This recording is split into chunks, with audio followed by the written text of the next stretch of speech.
अस्सलाम वालेकुम स्टूडेंट्स। जैसा कि आपको पता है कि हम एक्सरसाइज 2.3 को एंड कर चुके हैं और एक्सरसाइज 2.4 हम करना चाह रहे हैं, लेकिन उससे पहले हमारे सामने जो मेन बेसिक एक रूल है जिसको हम through out the exercise use करेंगे, उसका नाम है चेन रूल। तो एक्सरसाइज में जाने से पहले मैं आपको चेन रूल के बारे में बताना चाहता हूँ कि ये चेन रूल क्या होता है।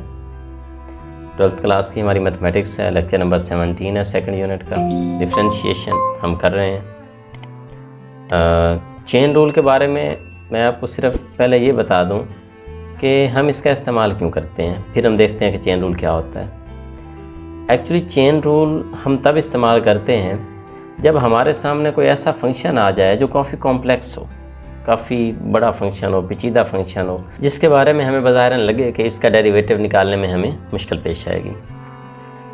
तो एक तो उस तरह के फंक्शन जो काफ़ी पेचीदा होंगे, और दूसरा हमारे पास आपने प्रीवियस यूनिट के अंदर पैरामीट्रिक फंक्शंस के बारे में पढ़ा था। पैरामीट्रिक इक्वेशंस होती हैं हमारे पास, जिसमें दो इक्वेशंस होती हैं एक किसी फंक्शन को शो करने के लिए।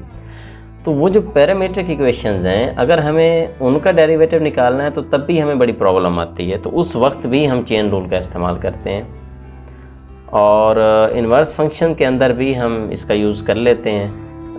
जो किसी भी फंक्शन का जब इन्वर्स निकाला जाता है तो वहाँ भी हम इसका इस्तेमाल करते हैं, क्योंकि फिर इसको अगर हम यूज़ कर लें चेन रूल को तो फिर हमें बड़ी आसानी हो जाती है, अदरवाइज़ बड़ी मुश्किल पेश आती है हमें। और काफ़ी क्वेश्चन तो ऐसे होते हैं जो इसके बगैर सॉल्व ही नहीं होते हमारे। तो बढ़ते हैं चेन रूल की जानिब कि चेन रूल एक्चुअली है क्या।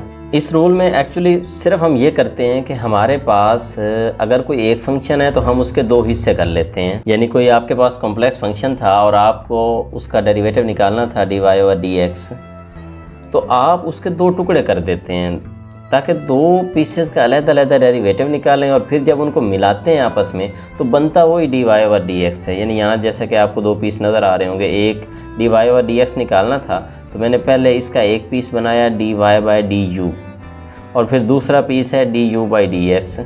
तो जब इन दोनों को आपस में मिलाता हूँ तो अल्टीमेटली आप देखेंगे तो ये du से कैंसिल हो सकता है और बचना वही dy और dx ही है। तो यानी कि जो dy और dx है, सिंगल डेरिवेटिव के बजाय हमने उसके दो हिस्से कर लिए हैं। इसको चेन रूल कहते हैं कि हमने एक चेन बनाई है कि पहले हम ये हिस्सा निकालते हैं और फिर हम यहाँ से x पे पहुँचेंगे। यानी हमने पहुँचना तो y से x में था ना, तो आप यूँ समझ लीजिए कि हमने y से x में पहुँचना था, क्योंकि इन दोनों के दरमियान हमने वो डिफरेंस निकालना था जो हम डे 1 से कह रहे हैं कि डेरिवेटिव की डेफिनेशन है। लेकिन हम क्या करेंगे, हम y से x पे पहुंचने से पहले हम ये करेंगे, पहले हम y से u पे पहुंचेंगे और u से फिर हम x पे पहुंच जाएंगे। यानी एक यूँ कह लें कि हम एक बीच में स्टॉप कर लेंगे। हम डायरेक्ट भी पहुंच सकते हैं y से x पे, हो सकता है बड़ा कॉम्प्लिकेटेड हो जाए, बड़ा मुश्किल हो जाए, और हो सकता है हम दरमियान में स्टॉप करें, अपना रेस्ट करें और फिर आगे चले जाएं x पे, तो फिर भी हम मंजिल पे पहुंचेंगे। तो ये जो हमने दो हिस्से बना रखे हैं, जिसमें हम कहते हैं कि dy और dx निकालने के लिए आपको उसके दो पीस करने हैं। पहले एक पीस का डेरिवेटिव निकालना है जो आपको y से u पे ले जाएगा, और फिर दूसरा पीस आपको u से x पे ले जाएगा। और यूँ आप इनको मुश्तरका देखेंगे तो आप एक्चुअली y से x पे पहुँच चुके होंगे, dy और dx। उसमें आप ये एक पुराना क्वेश्चन देखें, आपके सामने क्वेश्चन है जो पिछली एक्सरसाइज में हमने तो बार बार हल किया, वहाँ हम डायरेक्ट कर रहे थे। उसमें तो हम इसका डेरिवेटिव निकालते वक्त ये कहते थे कि ये पावर 1/2 है, तो पहले 1/2 साइड पे आएगी, उसमें से एक माइनस होगा और फिर अंदर वाले का आगे डेरिवेटिव निकलेगा। जवाब तो आ जाता है। लेकिन हम अब इस क्वेश्चन को सिंप्लीफाई, ये वेरी इजी क्वेश्चन है और इजी क्वेश्चन से हम एग्जांपल समझते हैं, और फिर बाद में इस तरह के बड़े कॉम्प्लिकेटेड मुश्किल क्वेश्चन आते हैं जिनको हल किया जाता है। तो चूँकि वैसे बज़ाहिर लगेगा कि ये तो वैसे ही बड़ी आसानी से हल हो सकता था, हाँ ये हो सकता है, लेकिन हम इसको चेन रूल से करके पहले इसी के ऊपर ट्राई करते हैं कि ताकि हमें चेन रूल की समझ आ जाए, फिर कॉम्प्लिकेटेड क्वेश्चन जो होते हैं उनके ऊपर अप्लाई किया जाएगा। तो इसके अब मैं पीस करता हूँ, ज़रा देखिए कैसे करता हूँ। सबसे पहले मैं एक काम करूँगा, मैं कहता हूँ कि लेट, ये जो अंदर वाली चीज़ है ना, इसको मैं एक नया नाम दे देता हूँ, इसको मैं u का नाम दे देता हूँ। मैं कहता हूँ ये u है। तो अगर इस अंदर वाली चीज़ का नाम मैंने u दे दिया तो फिर इसका क्या मतलब है, फिर ये जो पूरा y है ये क्या बन जाएगा, इस अंदर वाले का नाम तो u रख दिया तो ये चीज़ बन गई। फिर यानी कि आप देखें कि मैंने उसी क्वेश्चन के एक तरह से दो हिस्से कर लिए हैं। तो अब मेरे पास ये दो पीस बन गए, अंदर वाले हिस्से का नाम मैंने u कर दिया और फिर y मेरा इस शेप में बन गया, यानी u अंडर रूट हो गया। ओके, अब मैं इन दोनों का अलग-अलग डेरिवेशन करूँगा।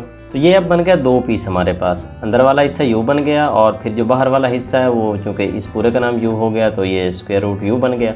तो 2 हिस्से हैं। अब इन दोनों का अलग-अलग हम डेरिवेटिव निकालेंगे और जैसे ही हम निकालेंगे फिर उनको हम इकट्ठा करके रखेंगे तो हमारे पास एक्चुअली dy और dx आ जाएगा।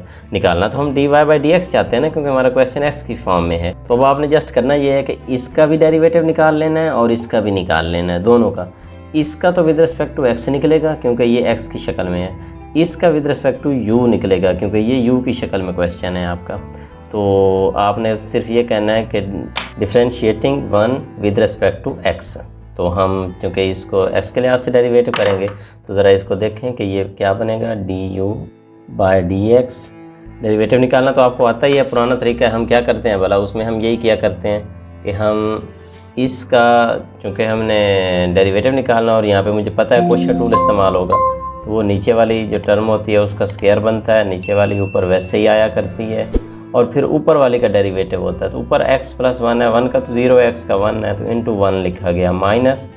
अब ऊपर वाली टर्म मैंने वैसे ही लिख दी और नीचे वाले का डेरिवेटिव, तो नीचे वाले का डेरिवेटिव आपको पता है उसका तो 0 है, x का 1 है तो 1 - 0 इंटू 1 आ गया।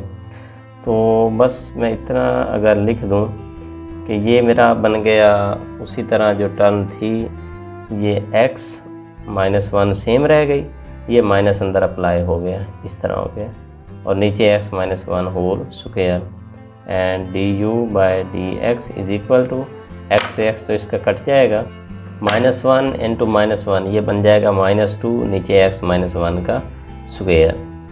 तो ये आपने एक हिस्से का डेरिवेटिव निकाल लिया, यानी हमने जिसको u कहा था हमने उसका डेरिवेटिव भी निकाल दिया।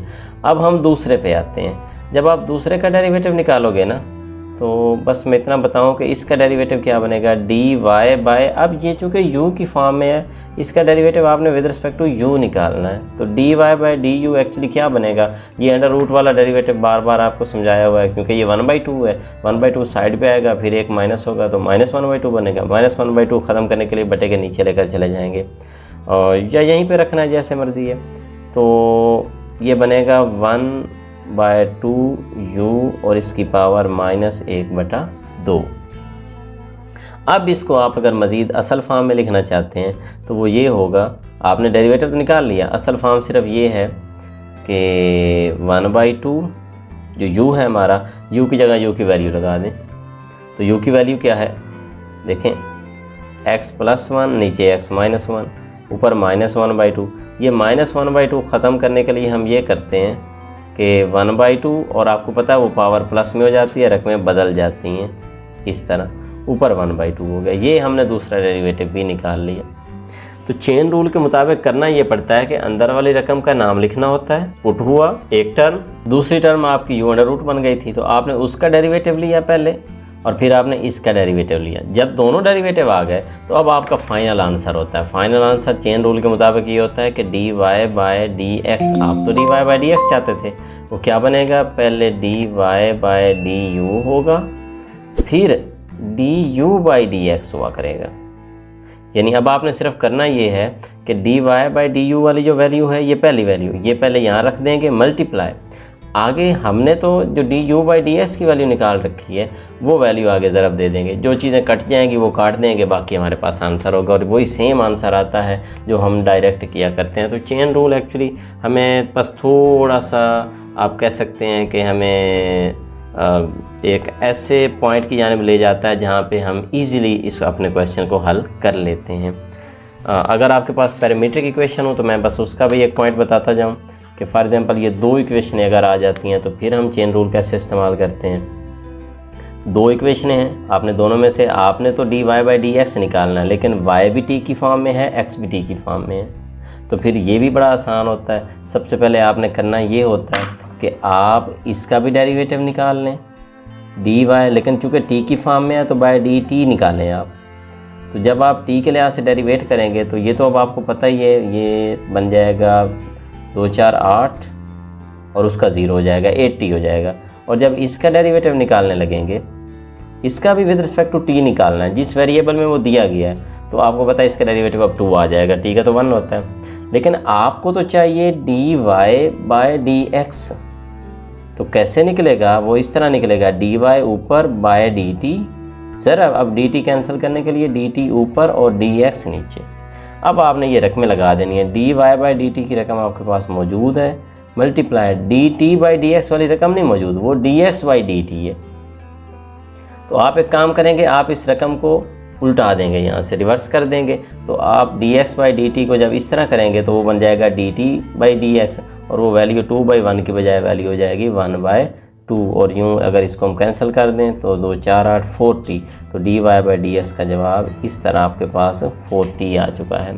तो यानी अगर इस तरह आपके पास डबल इक्वेशन आ जाती है, जिसको हम पैरामीट्रिक इक्वेशन कहा करते हैं, तो फिर पैरामीट्रिक इक्वेशन से अगर हमने डेरिवेटिव निकालना है तो उसके लिए हमारे पास ओनली चेन रूल ही सोल्यूशन है।